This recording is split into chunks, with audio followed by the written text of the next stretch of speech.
গতকাল বিকেলে ভিন রাজ্য থেকে এসে অবৈধভাবে দালাল সহযোগে বাংলাদেশে যাওয়ার আগে স্বরূপনগর ব্লকের তারালি সীমান্ত এলাকায় কর্তব্যরত বিএসএফ এর সীমান্ত এলাকায় কর্তব্যরত জওয়ানরা তাকে আটক করে। বিএসএফ এর সন্ধান বুঝতে পেরে দালাল পালিয়ে যায়। তার সন্ধানে তদন্ত শুরু করেছে বিএসএফ। আটক ওই অনুপ্রবেশকারীকে জিজ্ঞাসাবাদের পর তাকে স্বরূপনগর থানার পুলিশের হাতে তুলে দেয় বিএসএফ।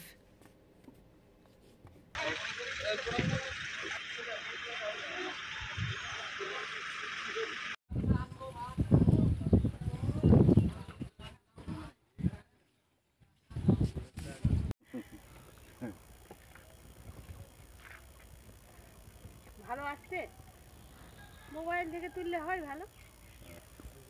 এইগুলো আবার ওদের সাথে মিক্স করে দিবা না।